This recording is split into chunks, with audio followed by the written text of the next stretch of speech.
Hi, I'm Metal Scott. You're watching Robot Romance. Today I am finally about to go ahead and build my custom bass.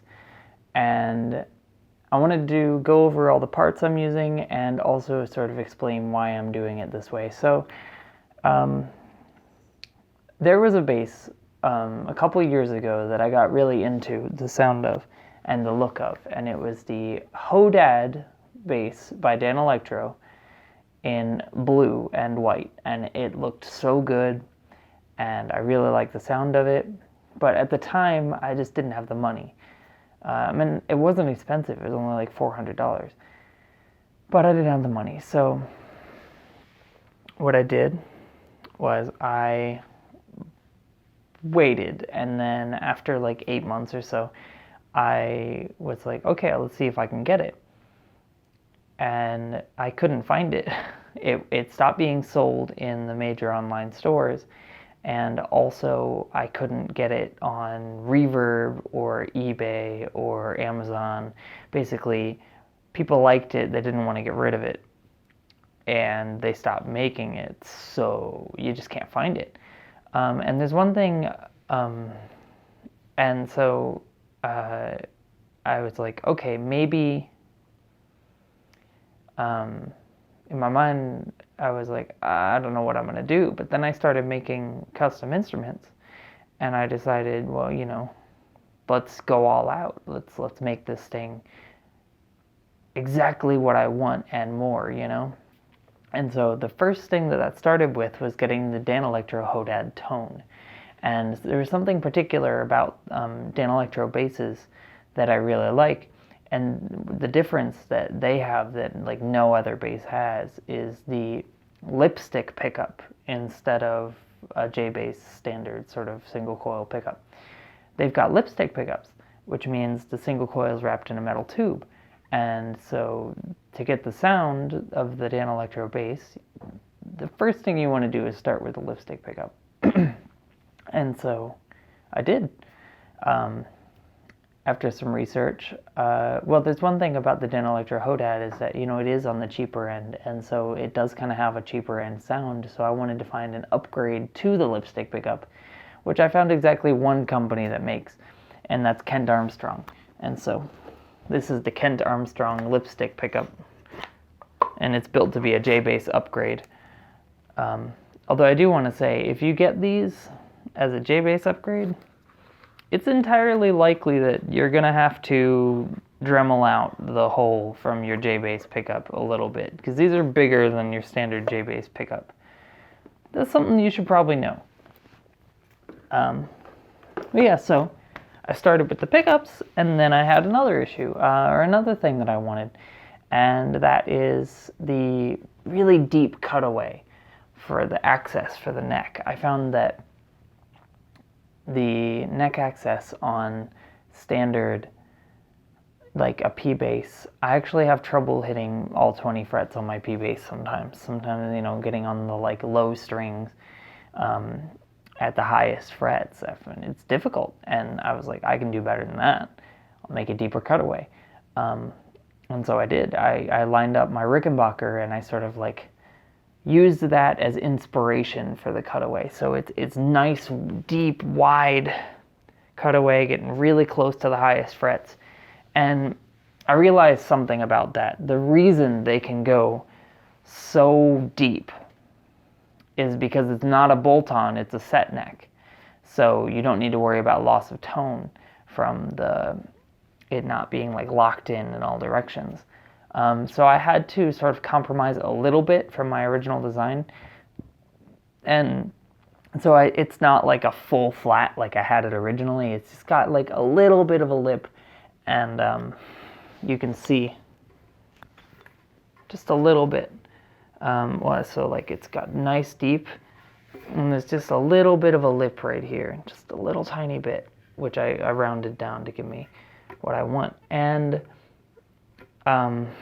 yeah, so I did that, and I also went ahead and made it a 6-bolt neck. So there's 4 traditional and then 2 angle bolts, and that's sort of to help with the loss, just to make up for the lack of sustain and whatever from not having the full contact I would have had here. So that's what I did. I did 6 bolts. It also, I don't see any reason to not do 6 bolts, and it seemed really beneficial, I thought it would be really easy and help give a bolt on a little bit more sustain and also make me feel like it's really secure. This is really heavy, so I was making the nice poppy slappy vintage sort of 60s sort of tone with the lipstick pickups, and so I was like, okay, well, I want a high bright sound, which led me to maple fretboard, swamp ash body. So it's an ash body, maple fretboard, maple neck, maple fretboard. It's full maple. And yeah, so I did have one issue. I can't make a neck. And so I was like, I know I can't make a neck. I don't have the tools I need. So I got to buy one. So I did a bunch of research, and I was going to originally get my neck from Solo guitar kits. Because I know that they make really good stuff, and it wasn't that expensive. I mean, originally I was going to get one from Warmouth, but the neck I wanted from Warmouth was going to cost me $400 and jack up the price of this build by a lot. And ultimately, I'm glad I didn't go that route. But then I was going to go for the Solo guitar neck. It was going to cost me around $80, and I went against that after I realized that they weren't in stock when I was getting all my parts. And I'm like, I'm not going to wait. I'm just going to do it. So I went to an upgrade for that neck. I got a Mighty Might neck from Stumac. And so that's what I have. So, Mighty Might, it says right here. And then it's a 20 fret J-bass style neck. I cut it to have my standard Metal Customs shape. I gave it a Graphtec nut. It's got hip shot tuners. And then the string tree, which has slots in it, and then I used a little bit of pencil to give it a graphite at the bottom of the slots so that they would slide faster and easier, just in case. And then I went and did something really, really different on the neck of this. I wanted to give it a logo plate made of aluminum instead of what I did last time, which is sort of like a high-end sticker, which is what they used to do when they first started making guitars. They would sort of like make a really high-end sort of sticker that stuck on and stayed on. And that's what I did on the metal Strat. But I'm really, really happy with how this turned out. It was really difficult, but I cut the plate and engraved the plate myself, and it looks phenomenal, and I really like the way it turned out. So that's awesome. It's got 20 frets. I kind of wanted more, but 20 was sort of like how I ended up going, just how I did it. I swapped the inlays. It had dot inlays. It still has dots on the side. It had dot inlays. I swapped those out. We dremelled out the area, and then I replaced them with aluminum lightning bolt shapes on all the frets that have inlays, except for the 12, which is an octopus to fit the theme of this bass. So that's the neck. Seen the pickups. As far as all the internal wiring, I went ahead and got an Obsidian wire sound kit again. I was really happy with how this turned out on the Strat. I don't particularly want to go through all the effort of wiring. It sucks. So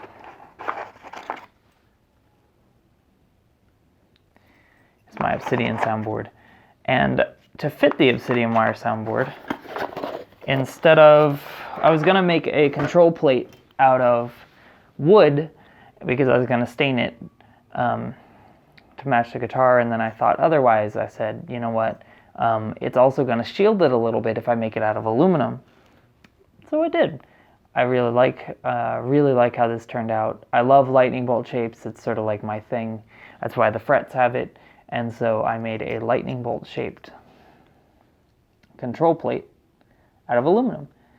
And this worked really well. It looks really good. Oh my god, I love this. I love this. I can't wait to put this thing together. So And of course my strap to go along with it is a custom couch guitar strap with a lightning bolt shape on it. So it's custom. They normally come in silver with a white bolt, or this color with a white bolt. And so what I did was I got the silver sparkle strap, and then I had them custom make the black sparkle lightning bolt on the silver sparkle strap. And I really love how that turned out. They got back to me almost immediately.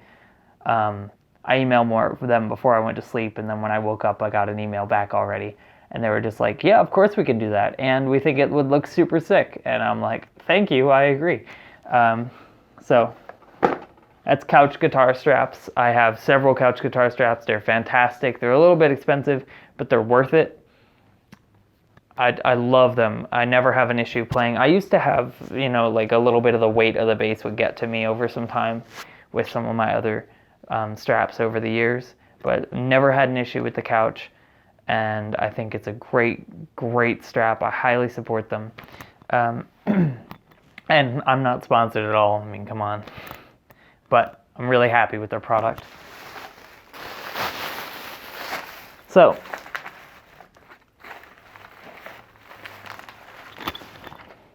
Fender strap locks for my strap buttons and strap locks. I like them. I put them on all my stuff. One thing though, you'll see when I'm doing the build, with Fender strap locks, a lot of people were saying they unscrew from the body over time, and that's really fixable, and I do this on all of them. I just glue in the strap buttons when I put them in. So like, put a little bit of glue on the screw when you put it down, and I never have an issue with it. So, just something to think about. A little parts bag. Most of this is just screws and stuff. I pick up foam for under the pickups. Yeah, that's really about it, except for the bridge, I went ahead and went with a hip shot. I wanted to make this bass a string through because I love the way string throughs work. And so this is a hip shot aluminum bridge. So, oh my god, I love this thing. It's so nice. And it can top load, so it can either string through the top right here, or it can go through a string through. So, really happy with this as well. I know I get a lot of hip shot stuff. It's got roller pins for the bridge, so it's going to keep that sustained. It's going to keep that tone. The tuning stability is going to be right up there. This is an amazing bridge. It's got the opportunity to raise and lower the action, and also to change the string spacing left to right. So that's amazing. And that's all the parts. So it's about time to put this thing together, yeah? See you in a sec.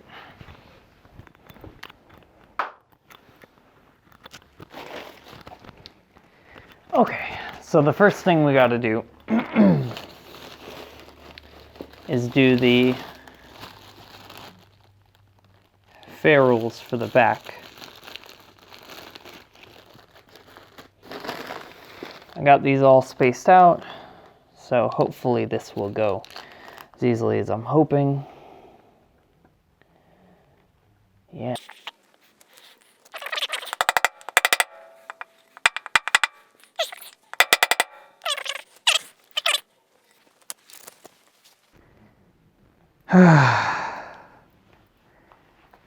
Okay, ferrules are on. I think next is the bridge and the bridge wire.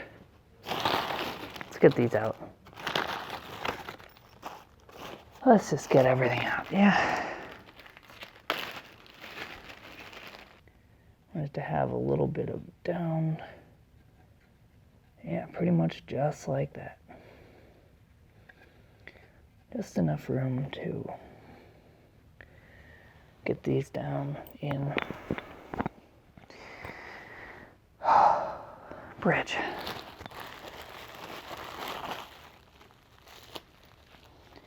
Set that off to the side.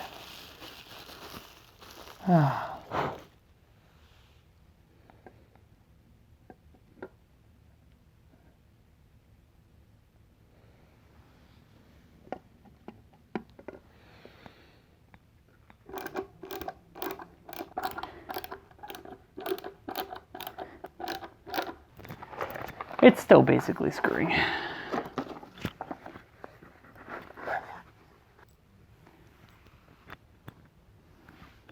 Got it. Now we're just going to take this, pull it around.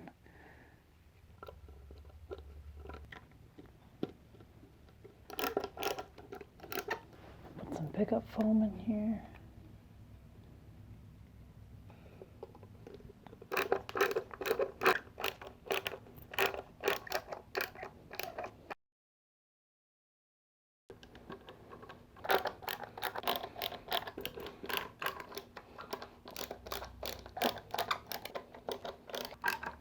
Now, because this is an Octobass, I've got suction cups.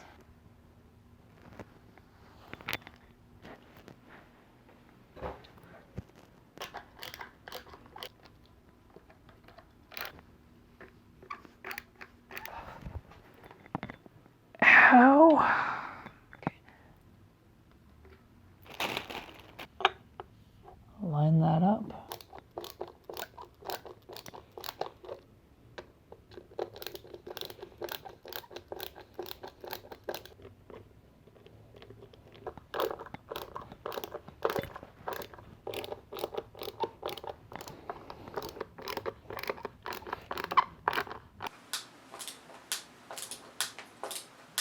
There we go. No stripping, I told you that.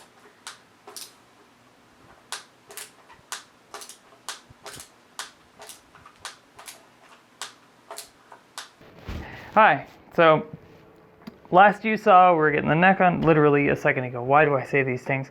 Anyways, it's been a while since the build day now. This build day was Halloween. It's been 1 week. No, it's been quite a bit longer. It's November. So yeah, this is the Octobass. You don't need to move it closer. Okay, well I was gonna move it, you can pan the camera. You should probably get the frets a little bit.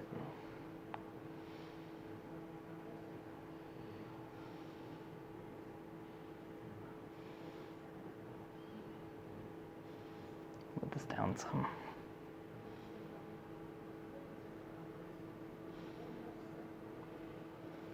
And then, yeah, so turned out really well. I love this bass, I knew I would, I built it for me, but it turned out really well. It plays phenomenally, and I don't want to go into too much detail. It was every part of the build was just a little bit more than I wanted it to be. There was just this next step, and then the next step, and the next step, and like mistakes and things to learn and unforeseen things. Like for some reason, after I finally got, last you guys saw on video, this had one string tree and I got it all strung up. I got the neck on, I got it all strung up, and it's strung and in tune, and I play on it and the A string pops out of the nut and I'm just like, darn it. So that was a thing. And then, you know, you're at this final stage of the build and you realize you have to literally drill into the headstock. And you're just like, you gotta be fucking kidding me. Anyways, this is the Octobass. This is my couch guitar strap to go on it. Fender strap locks. I don't know what to say. I think it's beautiful. Hopefully you guys enjoyed the build process. If you're interested in metal customs, let me know, hit me up in the comments, and then also you could direct email us at the email in our bio for the YouTube channel. And, you know, let me know what you think. Next week I will do a playtest, so tune in for that. It sounds phenomenal. I hope you guys are excited to hear it. Thank you.